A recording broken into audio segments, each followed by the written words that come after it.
Bom dia, boa tarde, boa noite a todos. Prazer em conhecê-los, meu nome é Abenildo Galinho Florencio.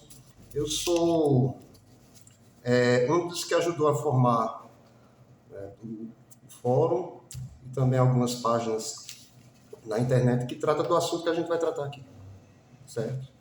Moro em Caruaru, sou de Caruaru, a capital do forró. Lembranças nordestinas a todos. E para falar a respeito dessa história da organização, né, Testemunho de Jeová, que agora é a jw.org. Enfim, contar um pouquinho da história e tentar aqui compartilhar com vocês uma coisa importante que surgiu, aliás, lembrou-me, né, já tinha essa necessidade de compartilhar isso, por conta dessa nova luz aí a respeito da barba. É um assunto que agora está tomando repercussão porque mudou-se o entendimento. Eu acho bonitinho, aliás, não é bonitinho, né? É interessante a coisa de como o corpo governante muda as suas doutrinas, e agora na argumentação do vídeo que eu acho que vocês viram, a coisa do carro de Jeová, né? Que o carro de Jeová vai, daqui a pouco ele muda de direção e tal. E às vezes você que está nele muda, você cai. Às vezes o carro capota. Enfim. Então, nós sabemos que era proibido mesmo, né? Você não podia ser servo ministerial, pioneiro, nem às vezes publicador, nada, se deixasse o pelo da barba crescer. Mas o importante, e o que eu quero abordar, é o perigo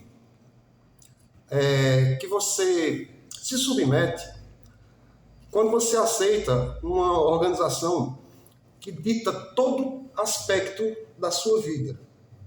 O pelo que você deve deixar crescer, o curso, até onde você pode estudar, as pessoas com quem você pode se relacionar, o jeito de falar, enfim, uma infinidade de coisas que às vezes não tem uma base do que, mesmo que se você aceitar a Bíblia como um livro referencial, né, de conduta, não tem sustentação, como no caso agora mesmo dessa questão da barba, né? Não tinha, não tem, nunca teve, nunca terá. E essa subserviência total que a gente observa, mas sabe muito bem porque é motivado pela culpa, pela pressão psicológica e pela ameaça de ostracismo provocada pela doutrina da desassociação. Então isso é muito delicado, isso é muito perigoso. E daí, eu queria primeiro dar aqui um adendo, primeiramente, que existe muita gente que erra o foco. Nós que já fomos testemunhas de Jeová, nós sabemos que a pressão é muito grande, que as pessoas que entram, né, nessa organização, na grande, imensa maioria das vezes, são pessoas boas, são pessoas sinceras, e são pessoas que buscam, de coração aberto, uma forma de religião, uma forma de devoção, que há uma necessidade, né? Tem gente que, o cara que é ateu vai dizer que é uma questão psicológica, outros não, mas não é a questão. O que eu quero deixar claro, bem claro, é que todos são vítimas. Desde o pequeno publicador que leva uma sugestão de um... Sugestão é um termo que quer dizer intimidação, né, no nordestês, aqui de Caruaru. Sofre intimidação de um ancião por conta da barba, de alguma coisa, não, porque tem um amigo que é meio esquisito e tal. Todos eles são vítimas. O ancião que dá a intimidação, o publicador que está ali na sua busca. E, enfim, todos os que seguem essa doutrinação tão ferrenha, por boa vontade, né, por sinceridade, às vezes essas pessoas se transformam ou cometem atos que elas mesmas se arrependem, e a gente tem que entender isso e apoiar todo mundo. Vamos lá, do meu caso. Seguinte, quando o carro capotou comigo, né? Vamos voltar aí no tempo e no espaço. Estamos agora em 1979, em Caruaru, como eu falei, capital do forró. E São João aqui é a festa, viu? Sempre foi. E nesses tempos as festas eram nos bairros, né? Hoje não, é mais localizada, os grandes eventos que vêm artistas e tal, do país inteiro. Bom, era um domingo de chuva, era provavelmente maio, e eu tinha um irmão, e ele me chamou, minha mãe tinha ido para o Salão do Reino, eu pedi para ficar em casa porque queria assistir os Trapalhões, né? Tava eu, meu pai e meu irmão. Ele enche a mão de bombinha, né? São João, bombinha. Aí chega para mim e diz, bora ali soltar. Menino vai, né? Ele tinha 13 ou 6. Bom, enfim, nesse meio, as crianças e tal, tem aqueles tijolos de 6 furos, né? De cerâmica, de barro. Então, meu irmão inventou de colocar a bombinha dentro de um tijolo desse que estava numa parede sem reboco. Resumindo, a coisa explodiu e eu fui olhar. E no momento que eu fui olhar, pum! A bomba explodiu no meu olho. Enfim, é uma história que eu lembrei por conta de uma conversa que eu tive com um amigo meu. E eu vou falar da conversa e depois eu volto nessa linha do tempo. Um amigo meu estava conversando, dizendo que para mim que tinha feito um transplante de córnea. Porque tinha tido uma infecção por salmonela. Aí teve uma frase que ele falou que me despertou memórias muito antigas. Memórias de 43 anos atrás. E quem é psicólogo sabe que às vezes basta um gatilho, né? Porque nesse dia eu não dormi. Foi há mais ou menos uns 6 meses antes. E esse assunto causou muita repercussão em mim. E vocês vão saber por quê. Voltando ao acidente, depois de eu ter sofrido, o pessoal me levou para o pronto-socorro daqui de Caruaru. O pessoal atendeu e tudo mais. Mas, resumindo a história, que é longa, fez uma infecção. E essa infecção progrediu.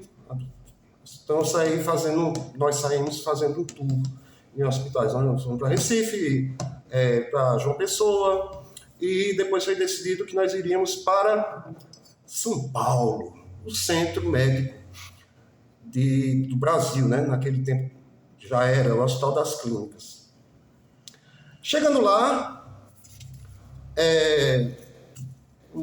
depois do atendimento, até curioso que o camarada me atendeu nos anos 80, né? O cara me atendeu com cigarro nos dedos, o oftalmo lá.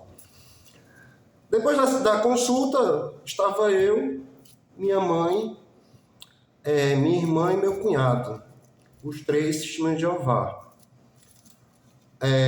E eu me lembro de uma coisa que depois da saída do hospital foi comentado. Meu cunhado falou para minha mãe, ô dona fulana, que eu não vou citar nome, né? Respeito. Também daqui a 20 anos tem que trocar, tem que mexer de novo? Melhor não. E essa foi a frase que o Paulinho falou. Ele chegou para mim e disse, tu sabe, né? Que depois que você fazer o transplante de córnea, você tem que trocar com 20 anos. Aí veio.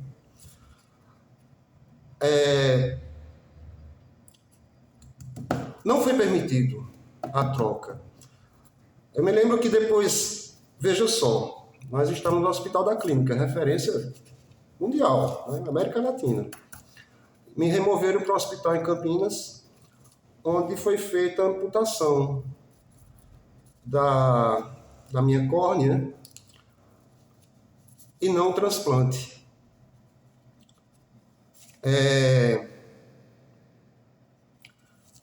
A coisa era muito profunda, Estamos procurando aqui uma coisa, mas tudo bem. E muito delicada. Eu sofri uma infecção muito grande, eu tinha convulsão e o tempo perdido podia ter me levado ao óbito. Podia ter provocado encefalite. Eu era muito novo, não entendia. Então, nesse tempo, transplante de órgãos era proibido. Era Testemunho de Jeová. Aqui eu anotei as revistas, a Sentinela, 15/11/67, em inglês, em português, 1/7/68, que atribuía o transplante de órgãos a um ato de canibalismo. Enfim,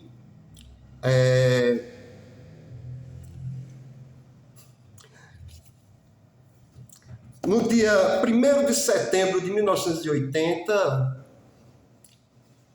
a sociedade, então, lança um artigo dizendo que não existia nada na Bíblia que dissesse que transplante de órgãos deveria ser evitado. Então, daí por diante, tornou-se uma questão de consciência.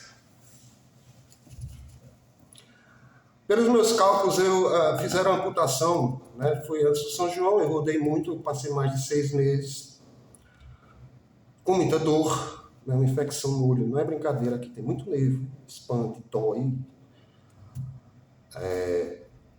Eu fui provavelmente operado, amputado, em janeiro, fevereiro de 1980. Então quer dizer que depois de 6 meses, 7, 8, na minha vez, por conta de 6 meses, não fizeram o que devia ter feito e me amputaram a córnea. Você deve estar se perguntando aí, mas Avenida, o que é isso? Eu estou olhando para a sua cara, meu irmão. Eu estou vendo que você está aí com os 2 olhos. Aí entra novamente aquela coisa. A gente tem que entender que esse pessoal se dedica. Foi uma situação muito perturbadora e emocional para todos em questão. Eu me lembro que meu cunhado, ancião e tudo mais, era um cara dedicado, preocupado. Eu entendo muito bem a contradição que ele sofreu, a contradição que minha mãe sofreu, a contradição que minha irmã sofreu. Imaginem, aquela história daquele texto que diz: é melhor você morrer sem um órgão, perder um olho e entrar no reino dos céus. Minha mãe, ela passou a vida toda com remorso. Toda com remorso. Ela me superprotegeu. Ela me mimou muito. E eu sei por quê. Hoje eu sei por quê. E também sei, e isso dói, porque também me esconderam durante todo esse tempo e eu tive que descobrir sozinho. Aliás, me foi revelado a duras penas. Fica aí uma dica para vocês, por favor. Nunca mintam para a criança. Um dia ela descobre. E quando descobrir... Então, aos 13 anos de idade, meu cunhado, juntamente com minha irmã e minha mãe, 3 pessoas maravilhosas, me levaram de volta lá em São Paulo e conheci um camarada que fazia prótese ocular, e essa que eu uso é semiscleral. E eu vou pedir para vocês uma licença para mostrar que não é fanfic. Eu vou pedir para que quem tenha sensibilidade ou feche os olhos, ou enfim, porque eu vou fazer uma coisa aqui que eu não faço há 35, 36 por aí anos. Eu vou encarar vocês da forma como eu não encaro, por conta de tudo, o resto, as pessoas em geral. Eu vou remover a prótese, mas fiquem tranquilos, não é coisa de filme de terror, não. Mas para que vocês vejam, e para que eu veja vocês. Lógico, só vejo com esse, mas para tirar a máscara, que eu uso para poder encarar a sociedade. Sou cirurgião dentista, então o pessoal não entende direito, né? O dentista que tem um farol queimado, então, com licença.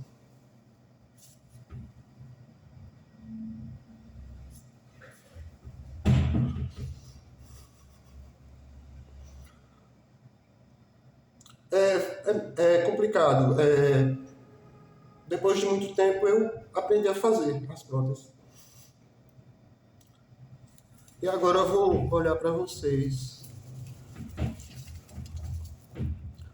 Essa é a cicatriz. Tá irritado e agora que eu comecei a lacrimejar, piora. Eu não vou falar do dano emocional e do problema social que é causado por alguém que é deficiente físico, porque isso é uma coisa que todos nós temos, nós que somos deficientes físicos, é a questão do lugar de fala. Só quem é deficiente físico sabe. Mas eu queria falar também dos danos emocionais que teve na minha família, rapidamente. Meu irmão, que saiu comigo, passou o resto da vida traumatizado. Minha mãe, como eu disse, o resto da vida com remorso. Ela já morreu. Minha irmã, talvez, mas só que eles nunca falaram nada para mim, e, logicamente, depois que eu fui desassociado.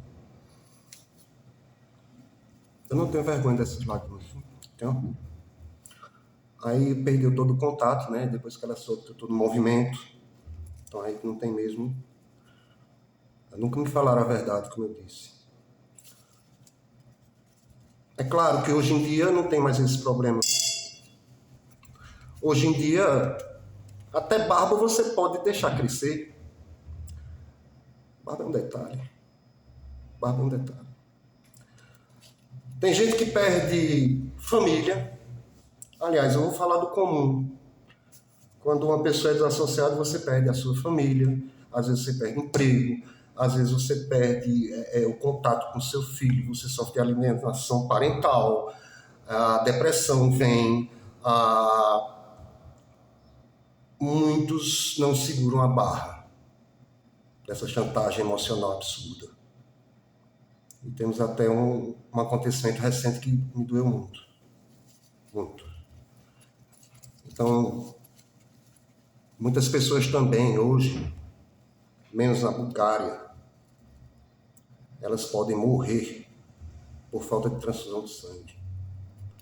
Então, esse engano do carro de Jeová, que quando capotou me levou o olho, hoje arranca a vida social e às vezes a vida física das pessoas. Lembre-se, novamente, todos são vítimas, todos. A gente carrega a dor do ostracismo. No meu caso, eu carrego essa cicatriz todo dia. Quando estou operando, às vezes isso machuca. Eu tenho que continuar operando, sentindo dor. Mães têm que expulsar seus filhos de casa. E como eu falei agora, pais perdem contato com seus filhos. E um caso que me abalou muito, e vai aí a homenagem para o Tiago, que foi desassociado e sofreu alienação parental e não segurou a barra. Não segurou a barra. Tirou a própria vida. Isso foi sábado passado. Foi isso que me motivou. Eu tenho a obrigação de falar isso para vocês. Tendo isso em mente, o que eu vejo dos movimentos é que existe uma grande perda de energia. É que às vezes você vê briga de pessoa que é crente com o pessoal que é ateu, com o pessoal que quer difundir a sua ideologia recém-adquirida depois que saiu da torre. Eu acho que vira assim, uma fronteira, aliás, uma trincheira, que você faz outra trincheira, que você faz outra trincheira. É uma luta cheia de trincheira. A gente não precisa disso, a gente precisa pensar em apoiar esse pessoal que sai da torre de vigia e que sofre tudo isso e que às vezes não tem ninguém para dar um apoio. Lógico, obviamente, que depender de nós para que se evite que alguém entre numa situação dessa e sofra dessa mesma pressão, a gente vai fazer.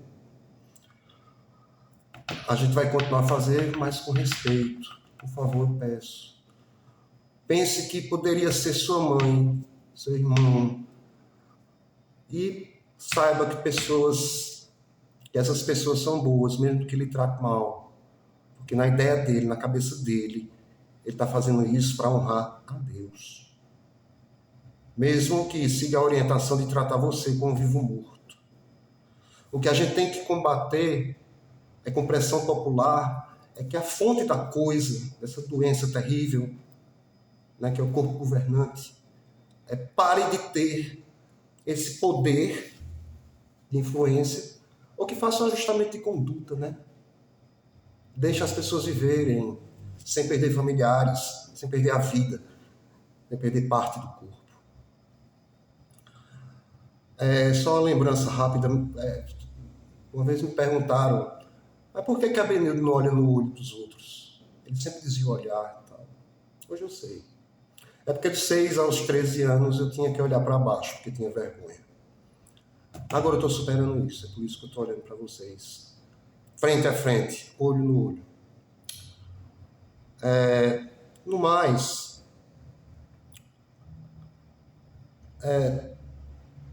eu gostaria de agradecer pela atenção e pedir para vocês, eu não sou blogueiro, né? Sou dentista, como eu falei, que veicule isso, para que pessoas que não sabem fiquem sabendo. E para que a gente aprume direitinho o nosso objetivo, não perca energia com coisas inúteis. Vamos abraçar esse povo.